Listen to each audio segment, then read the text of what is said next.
I'm so Hi, glad Terry. to see you. Uh, Thank you for inviting me.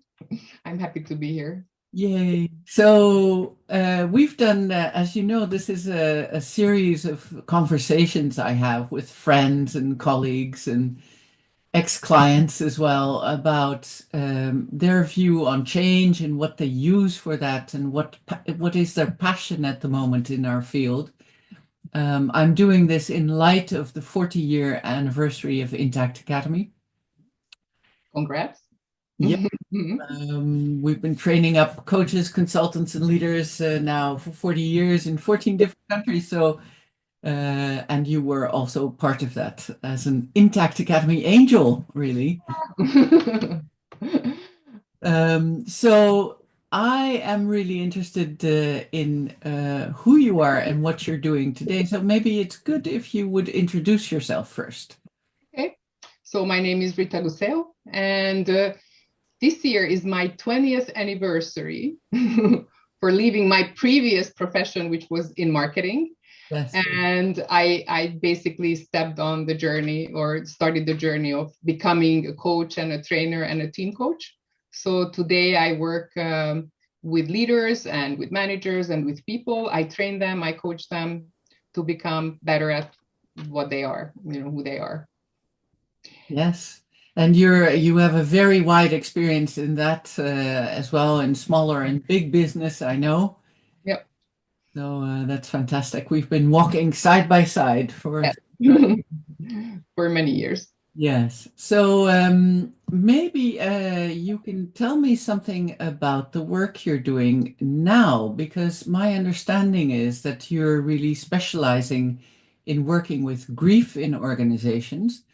Perhaps you can give us some background. Why grief in organizations? Um, yes, I started working in the last couple of years with grief. And the reason for that is that when I started training change management at organizations, I did some self-reflection and I realized that I hate change. And I started to investigate, why do I hate change? And then I realized that it has to do a lot with loss and grief, and that I did not learn to manage my grief or to deal with loss in an effective way when I was younger. And then also what happened is my mom passed away 6 years ago, and I could not grieve her as I wanted. So I could not say goodbye. And that kind of stuck with me. Mm. And then COVID came, and I realized that a lot of my clients are dealing with grief, but they don't even know that they're grieving because they didn't lose anybody. Nobody died. It's just they lost the way of living or the way of working or the way things were before. So all this, and at that time, I met a really wonderful woman who brought the grief recovery method to Hungary. And I started working with her and I started learning from her. And as I worked through my grief, I had a lot of self experience, and I'm still working through a lot of my accumulated grief from my life, which gives me a very good personal experience. But then I also started to work with grief in organizations, because what I'm seeing is that change happens all the time in organizations. So they do change management trainings and they teach managers how to, deal with change and how to lead change, but they kind of neglect the emotional part of change, which is grief, loss, sadness, and also a lot has to do with fear and stuff. But they don't really do that. And people are stuck with their grief, they're stuck with their frustration, and they cannot be as effective as they could be if they would work through their emotions. So I became really interested in how to support organizations with educating managers, leaders, people in the organization about grief and grief resolution and giving them a methodology that works.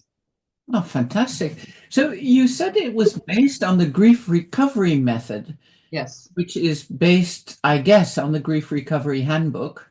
Yes. Yeah. So could you tell us something about that method? The method is a step-by-step method, which not only deals with the emotions, but also educates people about grief.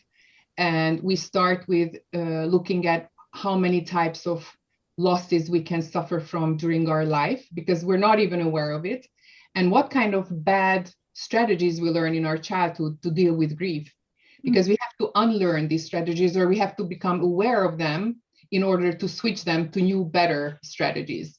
We also look at all the bad things that we do which do not help us to deal with our sadness and our grief. And then basically after making, and a very important part of the book is helping people understand their own responsibility in managing their own grief, so that I have to take steps to do my own grieving, and nobody will do it for me, and time will not do it for me, and it doesn't matter how many years pass, it will not happen by itself. So I have to take the responsibility to deal with my emotions. Mm-hmm. And then once this part is done, then it basically goes through a step-by-step approach about looking at all the losses you suffered in your life, which is a very heavy exercise. And then you go into one specific case that you want to work on, which doesn't necessarily have to be someone dying. Sometimes, I give you an example from the corporate world. So somebody is demoted. I had a friend who was demoted, or somebody is fired from the job and is really angry at the manager or at the company and cannot let go of these feelings. Then, or any kind of breaking of trust in a relationship can lead to grief. So these are all losses. And by going through the step-by-step methodology, you basically get rid of your negative emotions and you take responsibility in how you were involved in that situation, and you let go of the bad feelings. Yeah. So I will not go through all the steps now, but it's like a couple of, you need to do a couple of steps. There is homework, and at the end of at the end of the process, you're able to let go of the bad feelings and not carry them around for like 50 years. Like being angry at your previous manager who 30 years ago said something that really hurt you. And it happens, but it's just not worth to waste your energy on things like that. Yeah. You're talking also about we learn bad strategies to deal with grief in our childhood. We often, parental figures don't have that model of a certain generation. I'm thinking of my own parents. They didn't really have a model to deal with grief. Yes. Except to be quiet about it. Or grieve alone, or not show any emotions or sadness. Yeah. So those are the kind of bad strategies you're talking about. Yeah. So those, or when they tell you to be strong, and because sadness or tears are related to vulnerability and weakness, so that's not allowed. Like when you think about, or another strategy is time will solve. With time it will get better, and it doesn't really. Mm-hmm. And also in corporations where I work, many times they have the bad strategy of be strong or be happy about change, because change is good.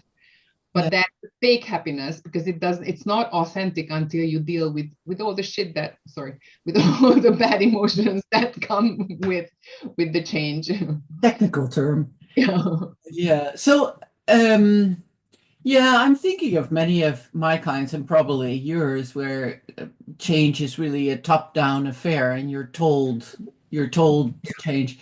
I'm also thinking a lot of people have grief about it because they don't have any choices. Yes.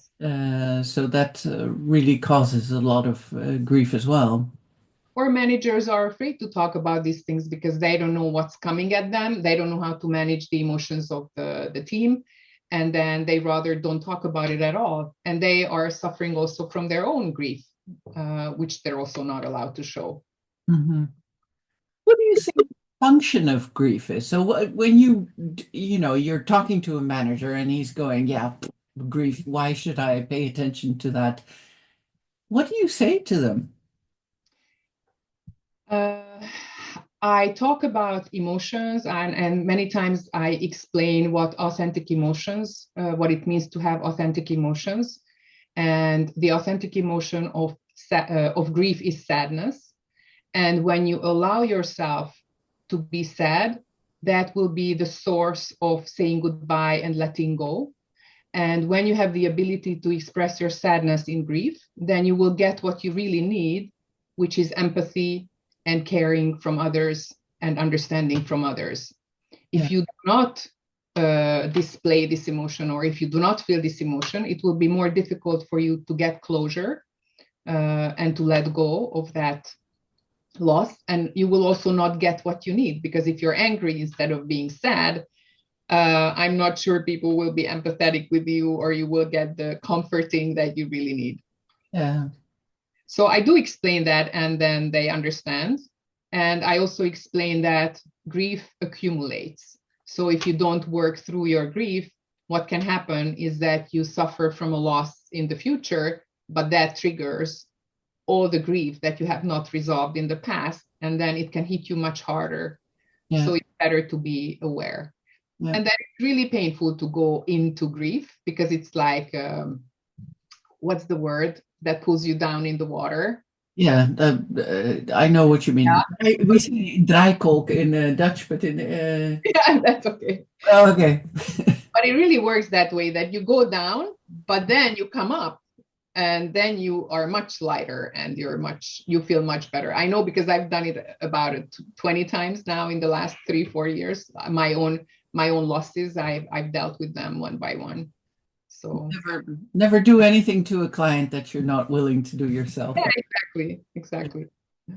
Yeah, I guess for me, this is a very important subject as well, because we live in a time that is causing so much loss, not only material loss, but also loss of um, a hope, I Mm, guess, or a worldview at the moment that we thought we had mm, that's being lost. And I sometimes think we're not doing enough to deal with that collective grief as well. mm. We see a lot of polarization that people are getting angry, Yes. withdraw. A lot of people around me are withdrawing, like, I don't want to see the news, and yeah, or are so extremely angry that dialogue is impossible. Do you think this would work as well with collective grief? Is there a way we can do this? That's a very interesting question. The methodology works individually. You need to choose the relationship that you address in the process, but it doesn't necessarily have to be a person. Hmm. I think it's good if you find a person. You don't need basically at the end of the process, you write a letter, but you have to read the letter to a specialist, not to the person that you wrote the letter to. So Mhm. even if it's a living person, it's important that you don't send or read the letter to the person, because it's about your emotions that you have to let go of. But I have written a letter to my body, for example. So it doesn't necessarily have to be another person. It can be something like, what would you say? Intangible. Yeah. Untouchable. Why not? Because Yeah. it's all about your emotions. So Yeah. yeah. Wow. That would be amazing, I think, if we could get together collectively and Or grieve. just be sad and cry about it sometimes, no? Yeah. Like the tension that it causes. Yeah. Uh, Absolutely. since I've learned about this, I cry much more. I allow myself to be sad much more often, and it helps me to release a lot of the tension that I accumulate because of these things. Mhm. And now I only need to put in some good music to help me. So it's gotten easier and quicker. Yeah. Yeah, and then I feel lighter. Yes. Great. So you use this method with coaching clients in leadership teams when you do organizational change, I know. And there's a lot of people out there who love this profession, but are just starting in this profession. Now, you and I have been in it for dozens of years. Well, Mhm. uh, what would you say to this new generation of change agents? We talk about change. You say there's another part of change, which is loss. We also have to deal with that. Yeah. But what, over your accumulated wisdom, what would you pass on to new change agents? Good question. I think I have 3 points that I was thinking about. One is that don't underestimate the emotional part of change. So talk about it, deal with it. If you're if you're teaching change management, or if you're doing a workshop or team coaching, or you're dealing with a team that is going through change. The second one is that be aware of your own grief. Hmm. When you are suffering from loss and you have not grieved, or you have not gone through the process, it can really impact your effectiveness as a coach or as a trainer. Like last year, I stopped coaching for 1 year because I was going through severe grief in my personal life, and I felt I do not have the patience to deal with other people's problems. So I started noticing I'm giving advice too much. And then I thought, okay, this is because I'm not patient. And when you are not well, you cannot be empathetic. And then it's really difficult to do our job. So deal with your own grief. And the third thing, that if you notice that your client is grieving, like in one-to-one work, then it's really good to read a couple of books about it to know what to say and what not to say. But don't start working with them on their grief unless you're trained to do that, because it can really open up a lot of stuff that you're not ready for. Yeah. So these are the three. Yeah. Um, And I think in general as well, that, become accredited. If you want to do this job, get training, yeah, get supervision, yeah. get therapy, get support. Yeah. Great. Well, thank you, Rita. And I really enjoy talking to you as always. Me too. Thanks a lot for inviting me. You're very welcome.